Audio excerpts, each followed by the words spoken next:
Alright, guys, we're on to another episode of MC Anime Podcast.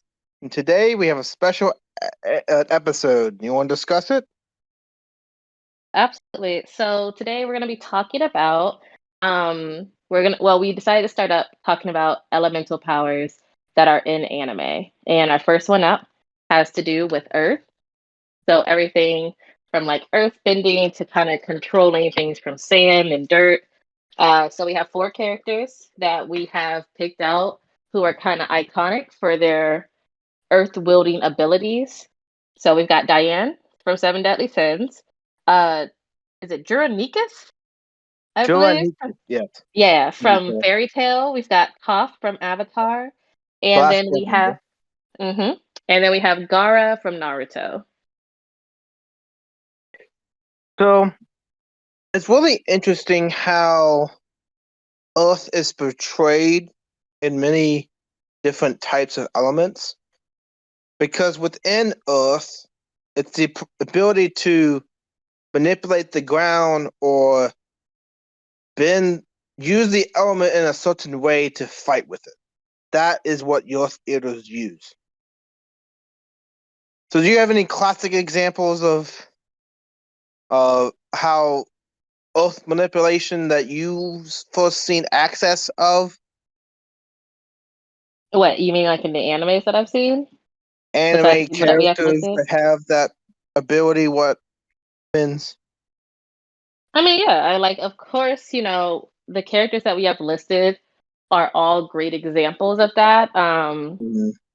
Like Diane, I think is the perfect one because you see it in different ways. You usually Yeah. see it with either someone using a weapon or a staff that kind of is the source, like the way that they form the manipulation. And then you have people who are like Gara and Toph who do freehand, where it's just them moving the earth itself. They don't need an additional item in order to get the ground to shake or move or bend or twist. And it is different than when you see it in like the big fights and like Shonen Jump or Yeah. whatever, where when people punch things or like punch the ground, hit up a big piece of earth and then hit it at their opponent is different from that. Like actual earth bending is Yeah. just using the earth itself in whatever form it's in. And usually, when you have the power to manipulate Earth, you have the solid manipulation and the classical element manipulation. Also, it's not going to be confused with the planet Earth. The planet Earth is a totally different concept.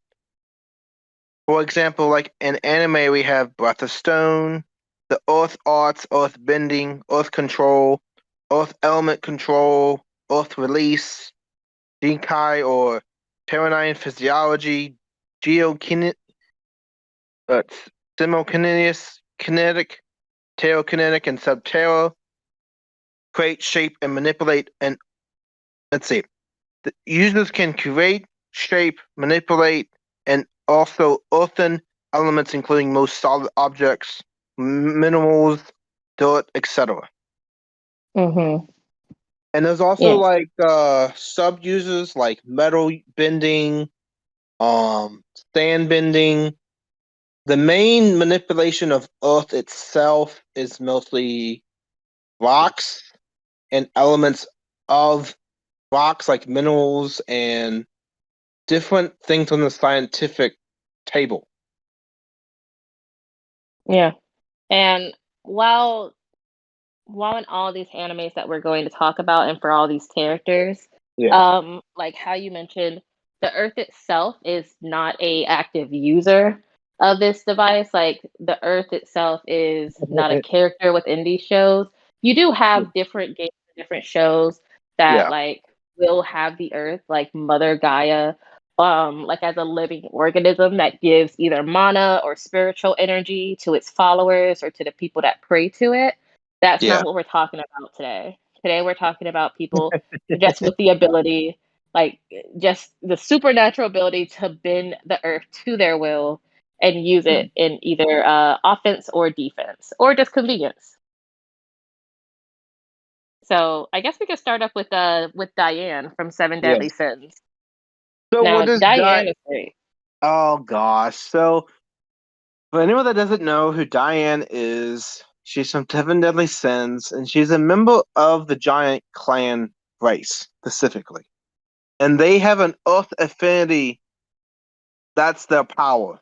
It's affinity with Mm-hmm. Earth and use it in combat and control different elements in battle to their advantage. Yeah. So for Diane, within the premise of the show, so Deadly Sins is about the group, the Seven Deadly Sins. They are magical knights that protect, I believe it's Leonis is Yes. the country that they protect.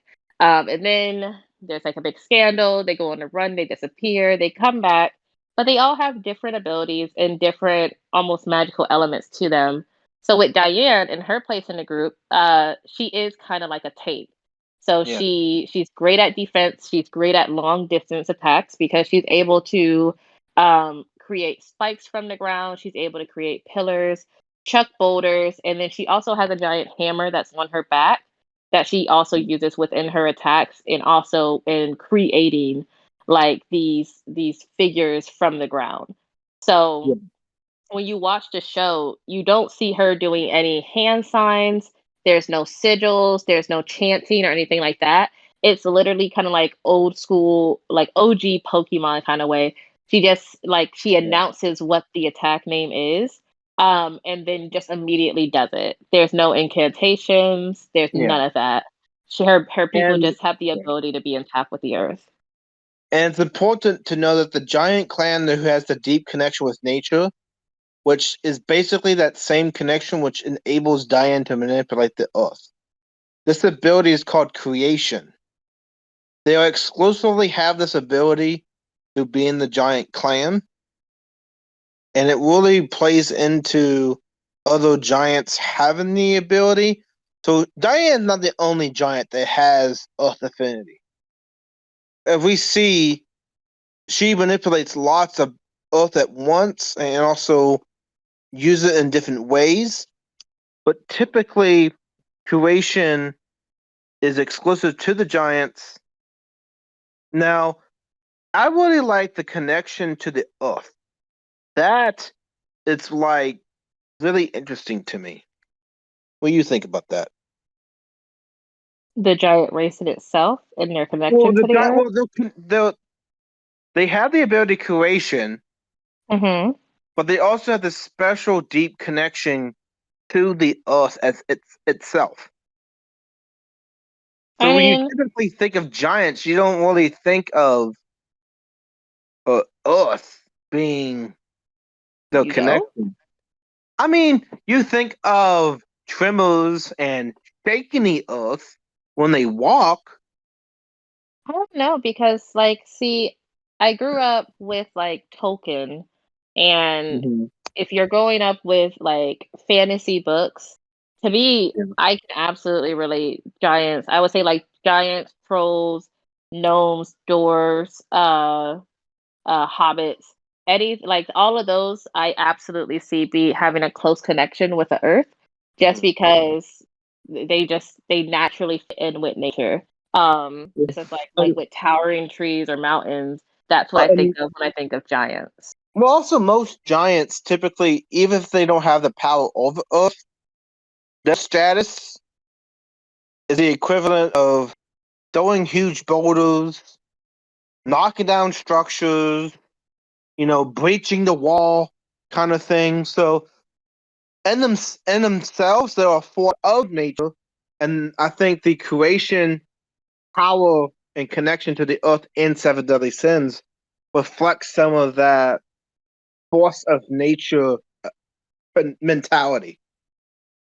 Well, I mean, within Seven Deadly Sins, like there's other characters like you have King, who Yeah. is like the fairy king, and his Mhm. people are more like forestation, Yeah. trees, nature, and flowers. So whenever I think of fantasy creatures, I always think of them in relation to nature and how just naturally with evolution and time, Yeah. we have found so many strange and amazing different unique creatures and species out there.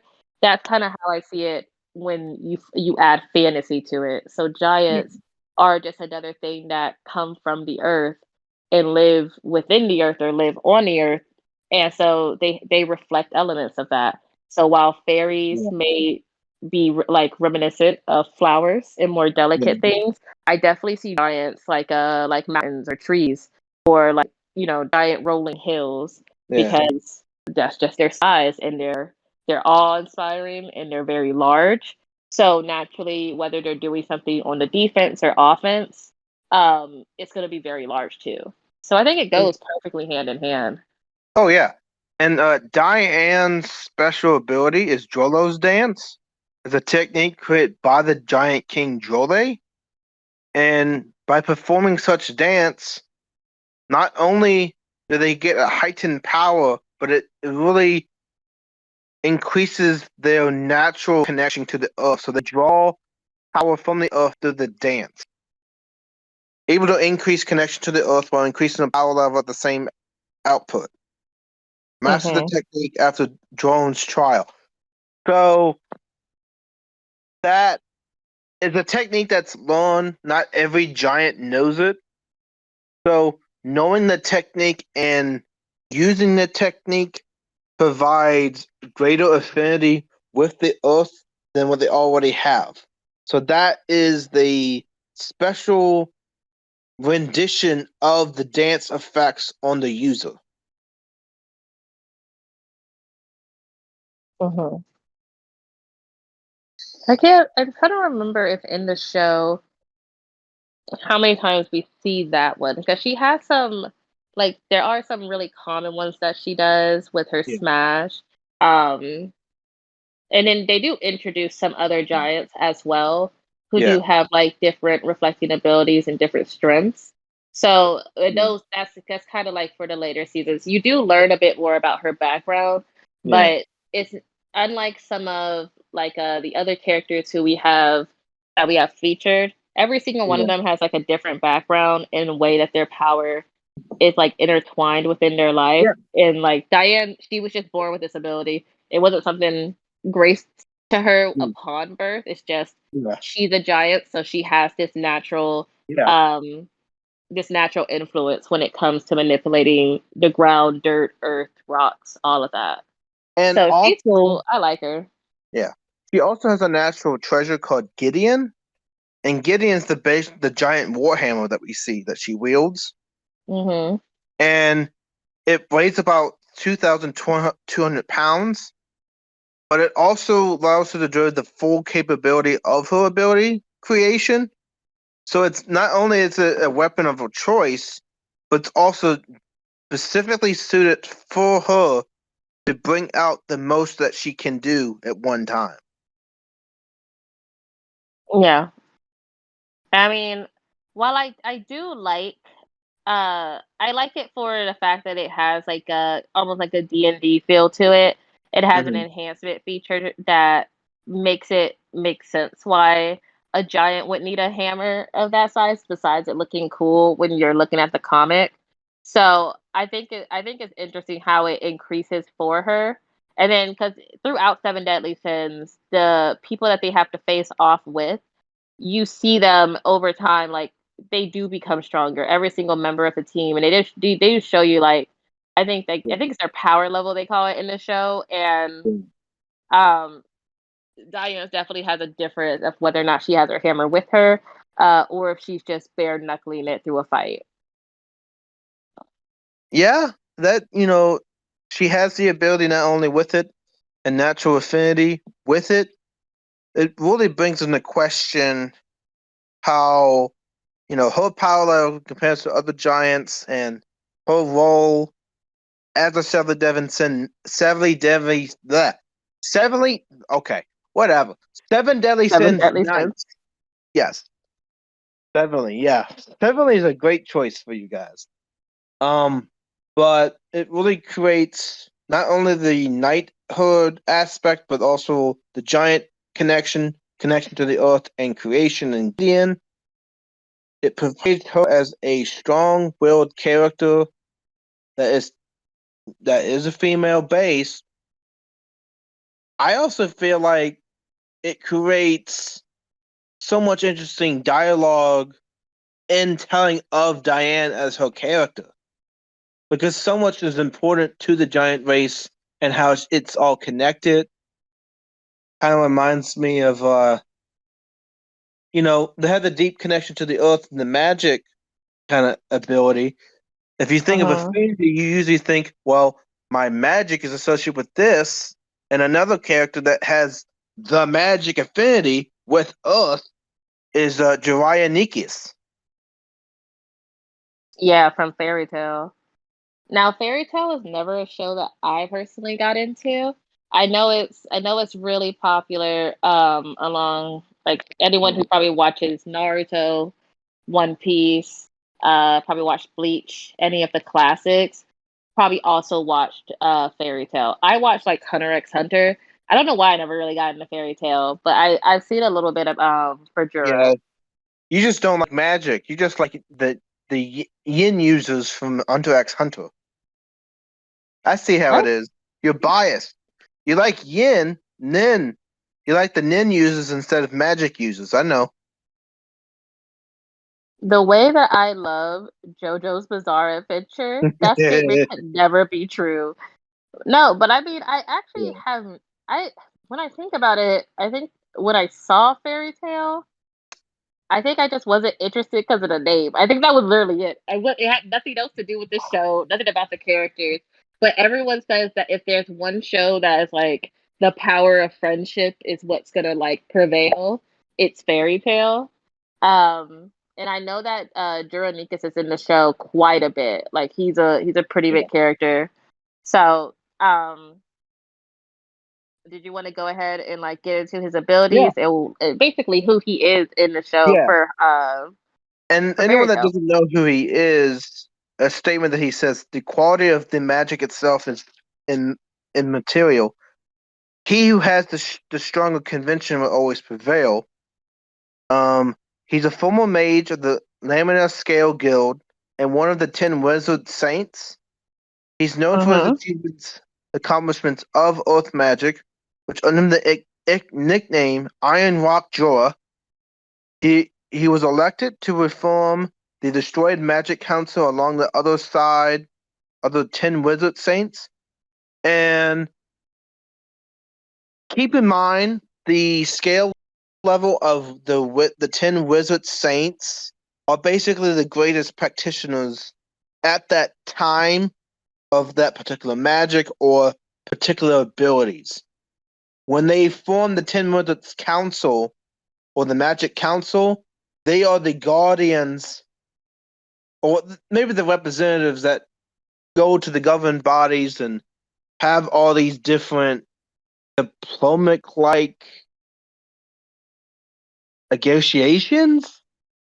It's kind of weird, but basic gist is not only does the Magic Council get destroyed, he has to be employed in that moment to defend it and also fight the invading force that's threatening it at that time.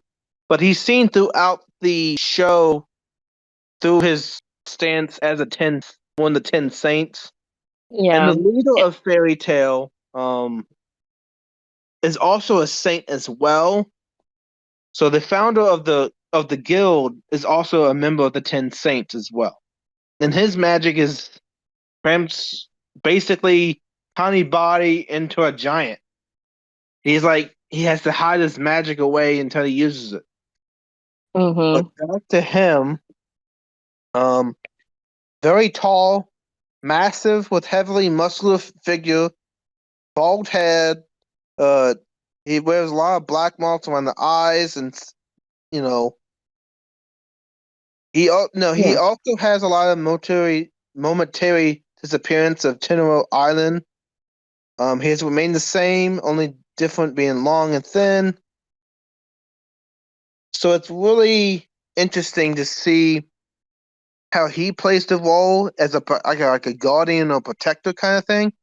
How you think his caliber of being 10, one of the 10 saints in the magic area of fairy tale exists? What do you mean? Like, Okay, so his status is one of the 10 saints. What does that say Yeah. about his character? Well, we already know he's incredibly strong. Well, Like yeah, like even within the show, because he tells everyone that he's like the weakest of the 10 saints, yeah. but he does beat the ass of other saints. Like he is super strong. And I think it's the same as like with Diane and being in the Mhm. seven deadly sins. Like if you are in for first off, anyone that's in an organization, like anyone that has like a group, a aspire to be in group, uh Mhm. they've earned that title in some way. I mean, of course you have people who like, what was it, King from the Heroes Association in One Punch Man. Yeah. He just got there because people assumed he was doing stuff, so he just faked his way to the top. But for someone like Jura, and someone like Diane, they have these abilities. They are insanely strong. And I mean, even the attacks and feats that you've seen in Mhm. fights for Jura proves that he didn't get brought into the organization because, Yeah. someone just slipped up a little bit. Like Yeah. he can do things from avalanches to creating those pillars. He can literally deflect attacks by raising enough earth. He does very powerful hammering attacks back. He Yeah. can create like a rock mountain that's like almost in the shape of a Gundam suit. Like he has amazing abilities. And honestly, in regards like if we were to stat him even just now, I would definitely say he's probably stronger than Diane from what Mhm. I've seen him do compared to what I've seen Diane do up till now, like in Seven Deadly Sins on the show. True. Um, yeah, no, he absolutely earns his place in being with the 10 of them. That there's no doubt about it. And he's also just like, he's like a very strong, like a very morally strong character. His complete belief about if your will is stronger than your opponent's, it doesn't matter how great their magic is, and it doesn't matter how much they think they're better than you. If your conviction is stronger, you're going to win the fight. And I mean, he's like Buddy's held to that. Like he's got something going on because he's doing a Yeah, great I job. know. And also, with owning the name Iron Rock Jaw, so he's able to make his ability in iron seem like so. For example, he's been described as being making the tiniest sand as tough as iron, thus the name Iron Rock Jaw. And with that alone, if you take just the sand particle and enforce it in a greater formation of that iron principle, you actually get into his one of his good techniques, which is the iron rock wall, which he can put up Hmm. several rocks of a similar size, all being equivalent to iron, slowing down opponent's attack, uh, maybe even using for defense and offensively. They can propel the rocks forward if you had great magic left to propel it forward as an attack. So it's basically an impenetrable set of bowling pins that you cannot knock down because the bowling ball goes to the side or doesn't hit directly, doesn't hit everything. There's always that one pin that stays up, and it's so frustrating because you can't hit it. That's the formality that he has. If one rock is standing and it prevent most of the blasts, or several rocks standing, then the iron rock wall is doing its job in that way. And then we also have the continuous formation, which is a lot more than just the rock wall itself. It's all around them. Rock avalanche, supreme king rock crush, which is kind of interesting. Fist rock mountain. So, ooh, rumbling Mount Fuji. Oh my! What do you think of rumbling Mount Fuji? Um, it sounds like a themed like a themed dish that you would probably get like at a Chili's or something. Because it's just such a ridiculous freaking name. Like it is honestly, I wouldn't care even if I lost to someone who used that. I'm like, stupid. Stupid name. Stupid name for an attack. I want you to know that. I don't care. You You win. know, Great for you, but it's still stupid.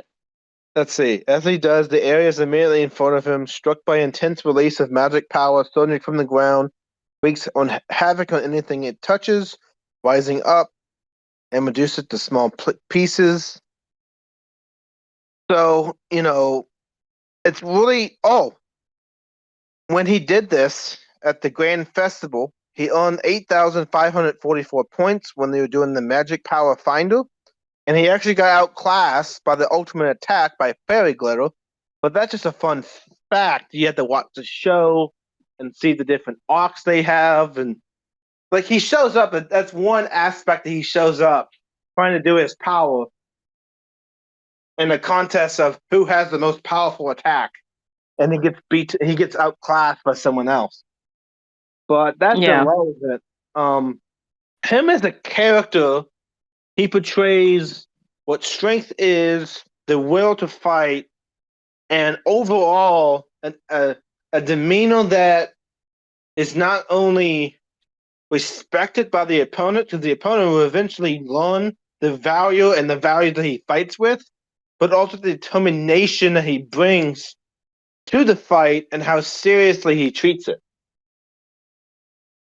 Yeah, because I mean, he has a great his personality is something I know people love because he's a super modest guy, but he's intensely loyal.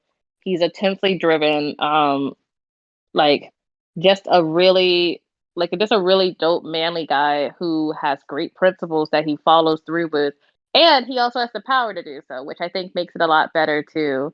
Mm, Uh, so I think him as an overall character, just from what I've seen, and read up on, yeah, I think it'd probably be really cool to see him actually in battle against someone that he thinks is total scum.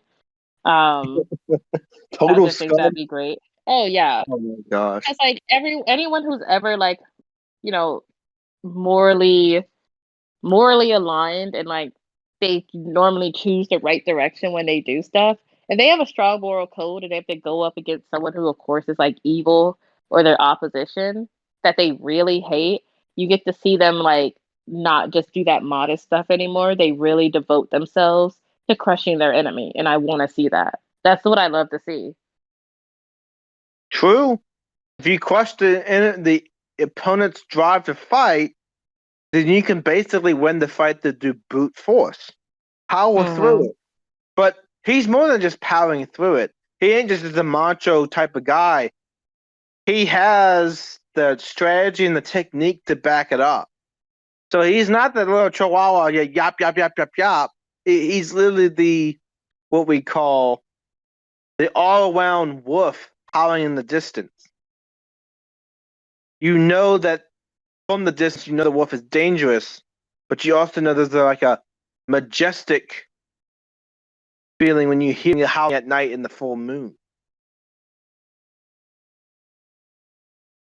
It also goes to show you not only is he able to create the stature that he fights with and the values, but he earns the place in the 10 saints and the magic counts because of this attitude towards magic, the discipline that he has, and overall fortitude to keep doing this every single time.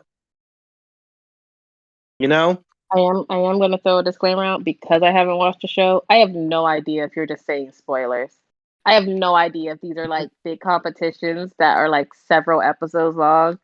So Oh, the if you competition is spoiled just anything, I have no idea. the competition is the tournament arc. That's not really a spoiler because I haven't really said why there's a tournament arc. Why he's I'm just there. I'm just all I said was for example, he's You're saying using where he this as a stopped. power level to show his power of the attack. Okay.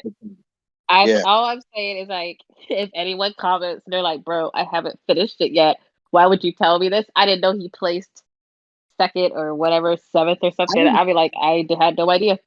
he didn't I the literally had amazing no thing idea. is I don't I forgot how what he placed in. I forgot what the placement was. But that was like irrelevant because I was just using it as a moment to say, oh yeah, this and this and this, and the tournament arc is him doing this. But there's one appeal of seeing him.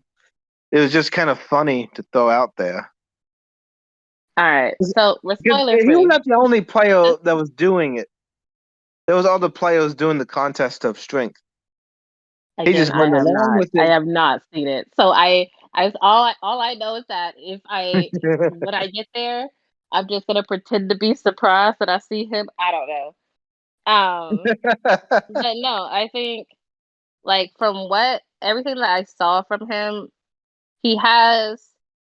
I would say he has some of the cooler attacks that I've probably seen. For an Earth user or Earth wielder, like how he makes his formations and how he has these combinations of like attacks and defenses, I think is A1. He definitely has the skill set to be in this group. And speaking of tough as iron, what's another thing that can be tougher than iron? Metal, right? No. Iron, as tough as it is, it can be bended to shape and escape. Is this your transition? Yes. We'll get him next time, Dan. No, you can shape and escape from the so you can escape from in which the iron is in front of you, and as a result, be a person of a metal bender class, like Toph. Toph from Avatar: The Last Airbender. That's a good transition. What are you talking about? It was a transition. It was a We got there. transition. We got there. You know, Well, yeah, because you we made it made more it. complicated, so I went more in detail. You didn't have to go in detail. We could have just let her walk in. But I appreciated the effort of trying to make that one work. It worked Um, though. it worked. We're here. We made it. We made it to our destination. We made it to now we're at Avatar: Last Airbender. Toph. I would have to say Toph out of everyone on this list is probably the most well known. I would say out of all the Earth users, just because everyone, as far as I know, has either heard of Avatar: The Last Airbender, or just seen it. Um, and then there, of course, there's Legend of Korra, where she comes back again when she's older. But also Toph, I think, out of everyone on this list as well, has I think the uniqueness of her character also being blind. So for anyone who hasn't checked out Avatar: The Last Airbender, it is an American cartoon following the story of these It's really two good. siblings that It's a really good find the animated Avatar. series that has anime elements into the martial arts of the Chinese culture. So, Yeah. So essentially, the Earth not is cartoon anime series. everyone on Earth has some type of ability from whether you're able to manipulate water, earth, fire, or air. Yes. The Avatar can do all four, and normally there is a new Avatar for each generation, and everything was going well, and then the Fire Nation attacked. The Yep. Fire Nation, they decided to take over rather than continue living in unity with the other countries, and so the Avatar disappeared. There was no one to stop them. And 100 years later, Aang, who is the new Avatar, or was the Avatar at that time, and then got frozen in ice. Yeah. He had now go through a journey of learning all the other elements because he only is able to do airbending when he's first introduced, and he That's- learns earthbending from Toph, who is a staple in the heart of almost everybody who loves anime. Oh yeah. And Toph is a really interesting character. She's, you know, able to, in the blind nature, she learns the ability of earthbending through the teachers of the mold. Basically, the original earthbenders in that universe. And you want to talk more about that? Ooh. Well, all right. So the Earthbenders, Yeah. for The Toph, mold. they live. Yes, so they live underground. And the thing about Toph that is uniquely different is because not only is she just blind, but her earthbending gives her the ability to use essentially echolocation and Yeah. bounce the vibrations from the ground to find her targets, which is why she's so revolutionary when you see her fight in battle. Because she has ability, yes, she does not have her sight, but it's not as if she can't see anything at all. And Yeah. she's also snarky, she's also very funny, but she does use the vibrations of the ground around her to find where Yeah. people land when they're moving, to find the dimensions of a room and what she can use to go ahead and use as an attack or use to defend herself. So her being under like when they first meet her, Yeah. were they still underground when they first met her? I can't remember. They met. I think they met her in the Badgermole arc. No, she was underground fighting. That's what she was. Yeah, I was like, I think she was still underground. Um, And when what they she first was come across referring to her. as the underground is basically she was fighting in illegal fighting that basically the people gamble, and if they will win, they get a lot much of money. And that's similar to like illegal boxing or any other spectator sport that has to be hidden from whatever government or country at the time to basically the underground. That's how we should call it. Mm-hmm. And also, I think with Toph, it's very striking that not only was the teacher was an animal, there's a lot of times animals as teachers and humans learning from the animals or being the originators of that niche skill doesn't happen very often. And anime is a story that you can explore that origin and connection to the Badger moles. I also one aspect that she has an advantage of the Badger moles is the Badger moles are also blind themselves. Yeah, They have very poor eyesight. but So they it can really earthbend. yes, they can earthbend, and they're the original earthbenders, and humans over time learned through the access of earthbending through them, just like the bisons for airbending, dragon for fire, and I forget what water is. I forgot which animal did water, but that's The irrelevant. fish? Yeah, I was like, I don't know.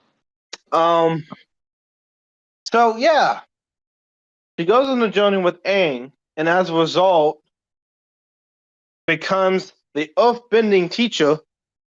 Aang's the pupil, and she's trying to teach him how to do it. And the reason why Earth was more difficult than learning. No, he already had water bending. Is that water bending you can be flowing, while Earth you have to use the environment around you to get a grasp. So with Mm-hmm. Earth you have to not only do like specific stances and imagine the rock moving to your bending agent, but also imagine the technique and the framework to do so. Yes. So, what do you take from earthbending that's different from other bending yourself personally? From the different element building bendings or in comparison to the other people in our group? Earthbending, just earthbending in general. Um, I mean, with earthbending in general, it's it's it's that middle between like how we said earlier, the earth Mm-hmm. isn't we don't use the earth as a character itself, but in Yeah, Avatar, the elements are alive and they do have energy within them. So those who use earthbending are essentially feeling the life force of the earth. So when I do think of it in that way, I think of it has a bit more of a heavier stance to it than maybe how I would see it probably in like Seven Deadly Sins or in Fairy Tale. And then compared to the other elements, I would probably say either air bending or water bending is more dangerous, in my opinion. Um, because that's just something that can the way that they've been developed can definitely do more damage, I think, than probably earth bending.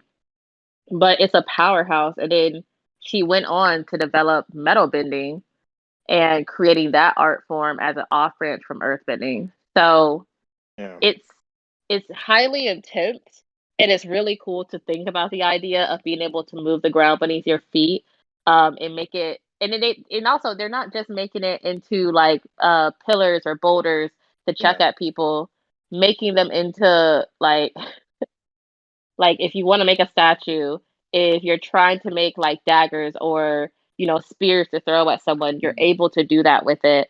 And Yeah. having that precision, I think, and seeing it from Toph's point of view Yeah. makes it that much cooler. Just And awesome. also with earth bending and Avatar, we had sand bending Hmm. as a sub element of earth. The metal bending that Toph creates. Also, we have what we call lava bending, which is like a bending of earth and fire in one. So it's a special technique that's combined of two different bending, and it's a very extreme mastery. It's a very rare bending ability in Avatar universe. Just like the lightning bending as well is also as rare as lava bending. And blood bending. That's Yeah, another one that's also really rare. you Huh. know, for Team Avatar, they have a very skilled fighter. Because of such a young age, she proven just more than a prodigy.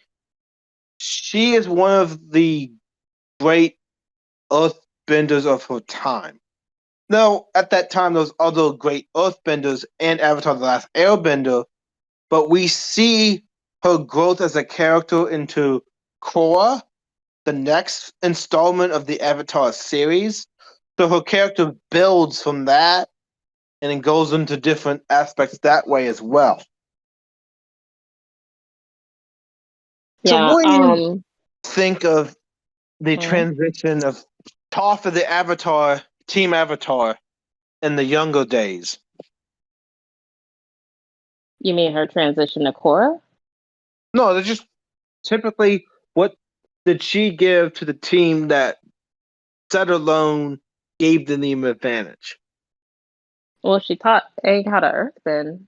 That was Oh pretty yeah. important to like being the Avatar. Yeah. She taught him how to earthbend.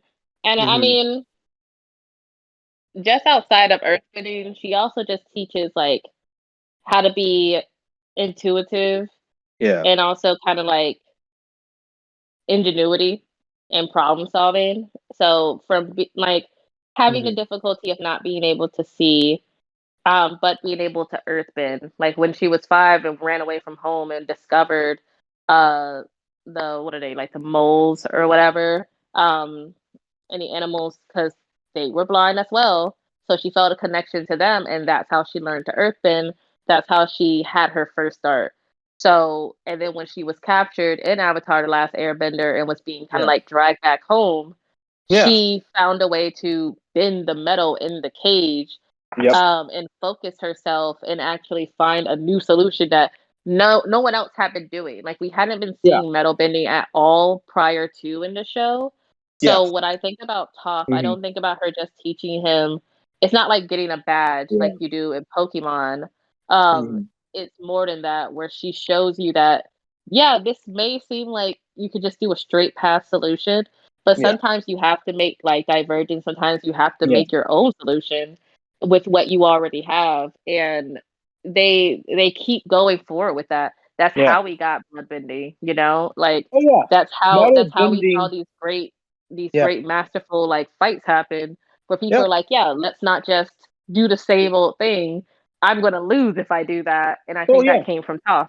And one aspect of the metal bend that she did, she found that those elements of iron, those elements of earth in the metal that is forged. So you can actually take the small elements and eventually, if you have the will, you can. If you focus on the elements, you focus on the bending itself.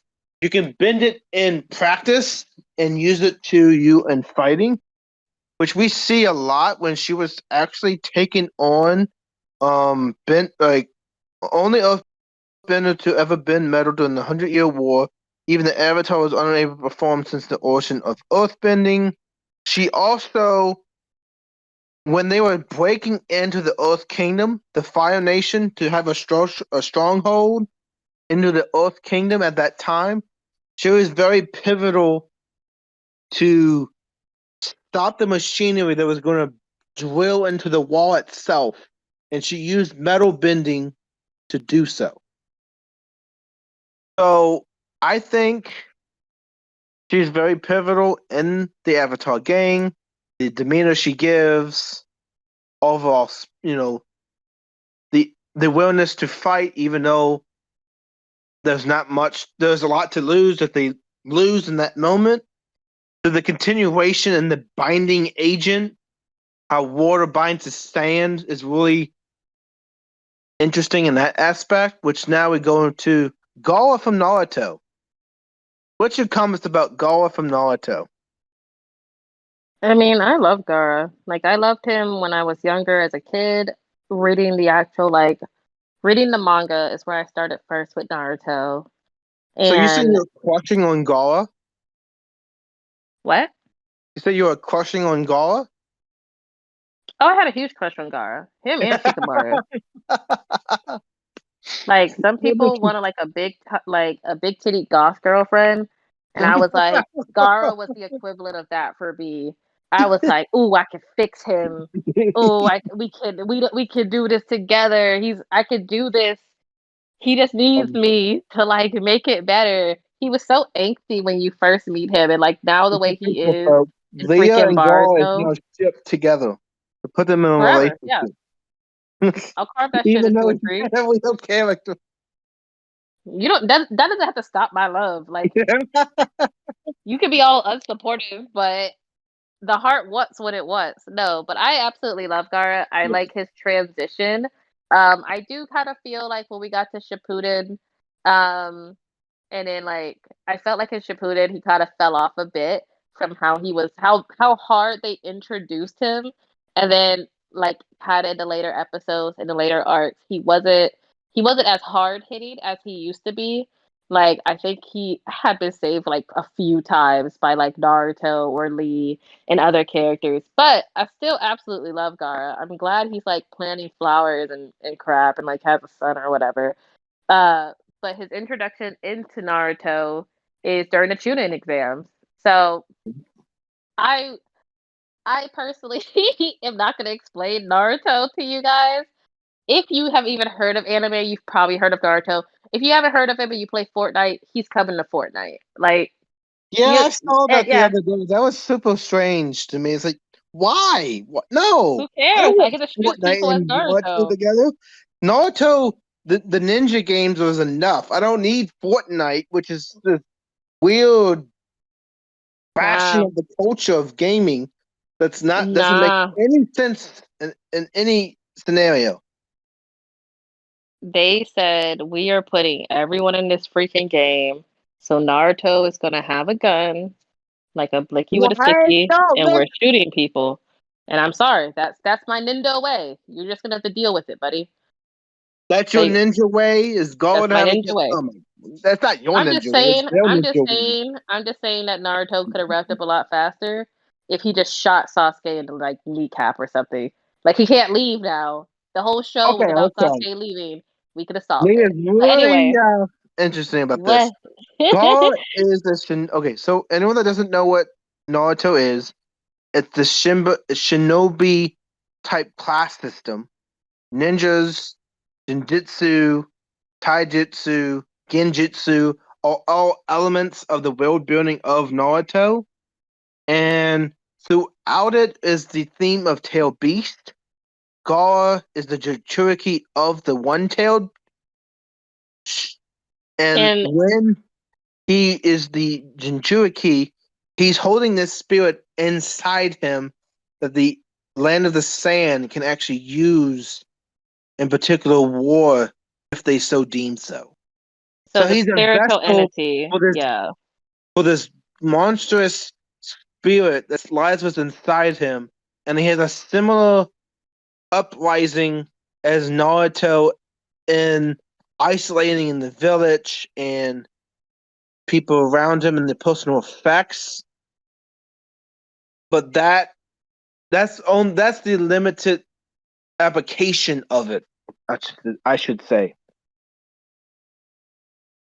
Yeah, so essentially for Gara, because he's the only person on this list that, in regards to um, Earth wielders and people who use the elemental magic of Earth, his is most unique because he is known for sand. His village and where he grew up in is the village of the sand.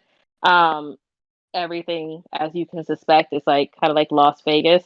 Yeah. Outside of Las Vegas is no casinos, just sand, just dirt. So And what Gara, stays when in he Las was Vegas born, stays. What yeah, happens in Las Vegas stays in Las Vegas. not for Gara though. So when he was born, just like Naruto, he did have a demon placed inside of him, and in similarity with Naruto, he was ostracized. He grew up with no friends. He did have like essentially siblings who only job was to kind of keep him in check. But honestly, everyone knew that if Gara got out of hand and he let his demon take over, that he could massacre everyone. So when he's introduced in the tuning exams with siblings on their team, he is incredibly dangerous. Like I think the first or second time you see him on the TV, someone tries to mess with him. I think like even like before everything's supposed to start up, he does kill people, and he has a giant gourd that sits on his back, which is a part of his iconic look.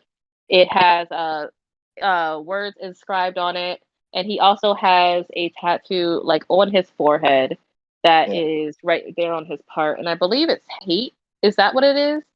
The I think so. kanji on Yeah, his forehead is hate. yeah, Yeah, because they had to really hammer down that yeah. no one loved this man, and so Yep.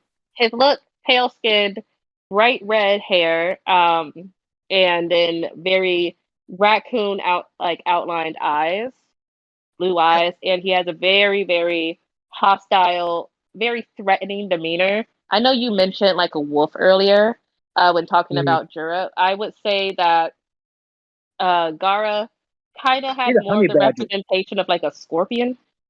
No, He's I a think he's a honey honey badger. badger? He's the demeanor of a honey badger, highly aggressive, very voluntary. Vol- No, Highly volatile. a honey badger goes out for a fight. Gara is like you see, but a honey Mm. badger, when you look at Oh, it, true. you don't Oh, think yeah, okay, yeah. you don't think that it's violent. A scorpion, you can very clearly see the thing that it uses as Mm. a weapon. So, like the tail On on the a menacing scorpion appeal, is the okay, I gorge on feel you. Gara. You on the menacing appeal, okay.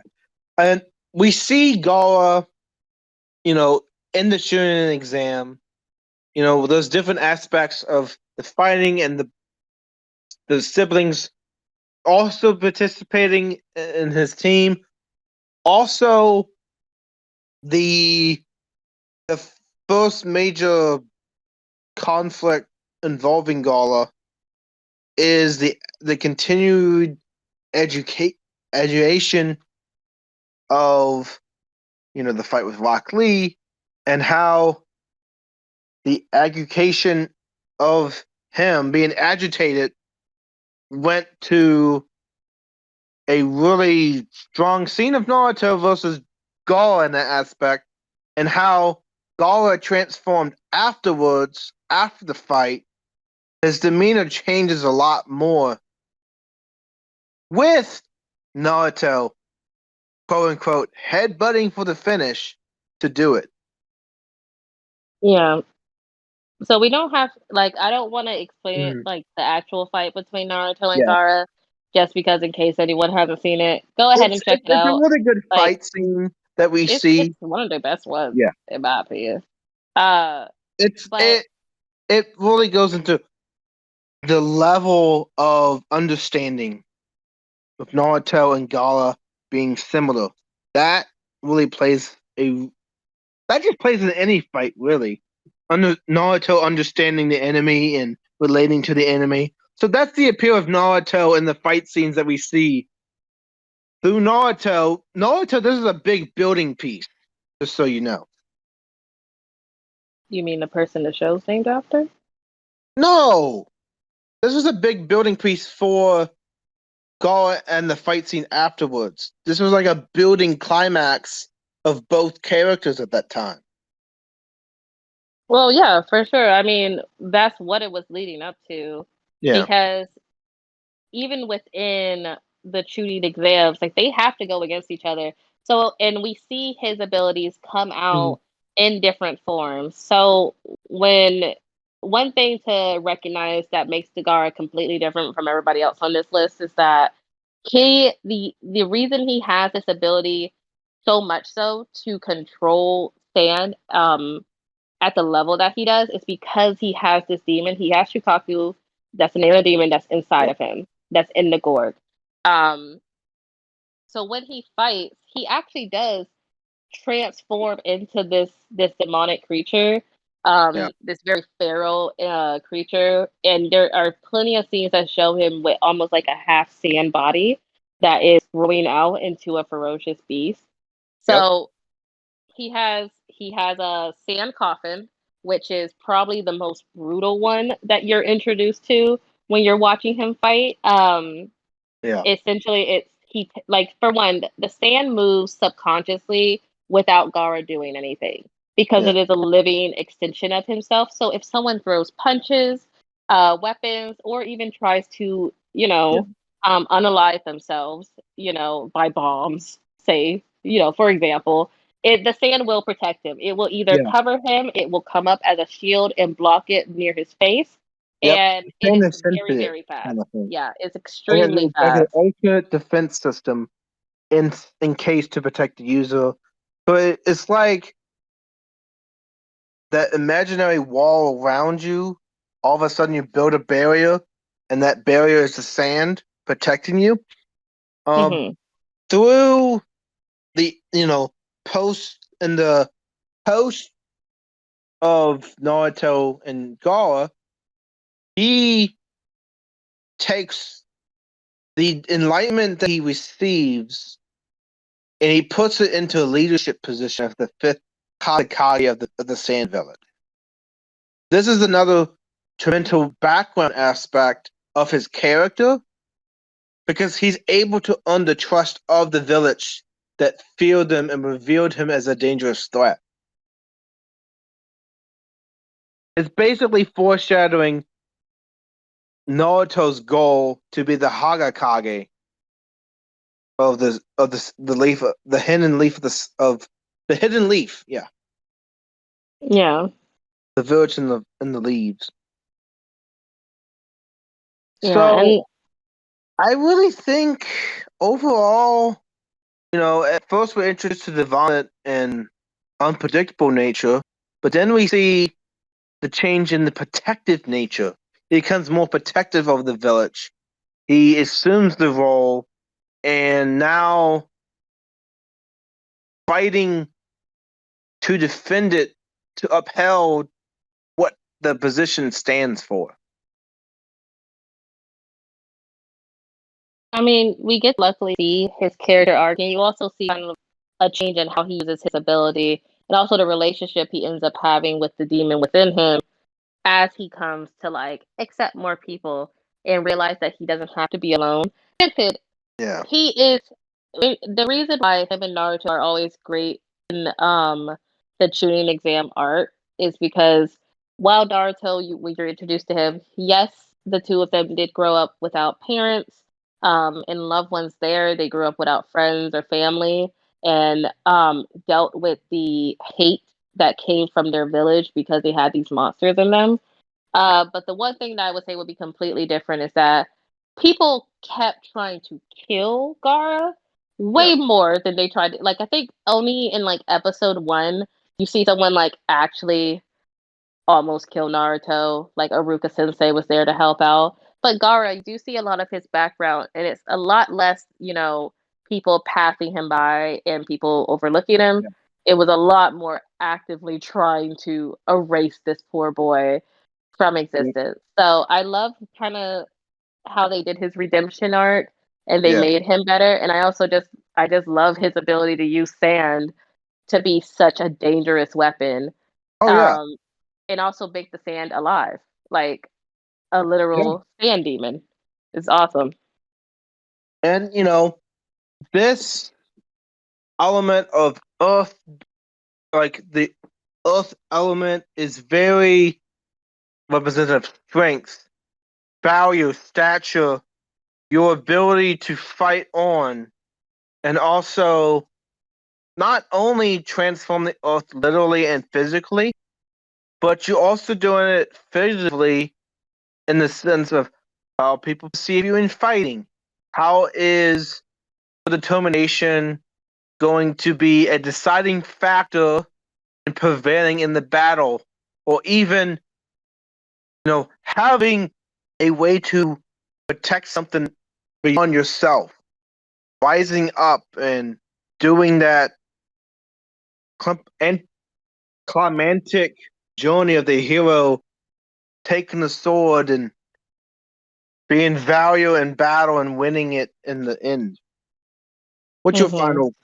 final closing arguments about Earth and characters we have mentioned?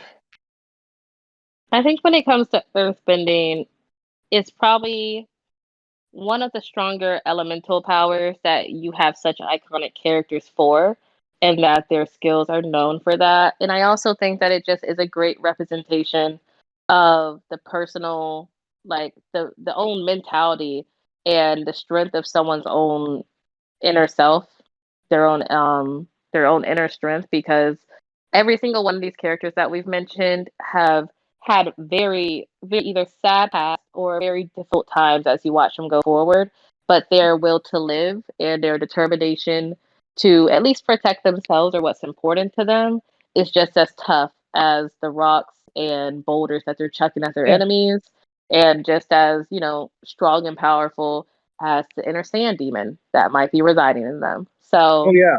I love So everyone that we've yeah. mentioned. And this concludes our discussion about Earth Wielders in anime, specifically Mhm. Diane from Seven Deadly Sins, Jura Neekis from Fairy Tail, Toph, been an honorable mention from the Avatar: The Last Airbender, and Garra from Naruto.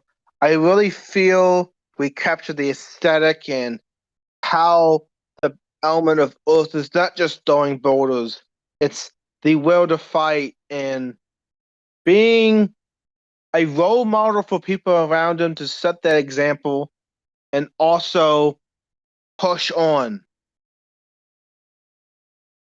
So this concludes the 14th episode of the MC Anime Podcast. Thank you for so much for attending and listen to us go on about how Earth is empowering and enlightening to us.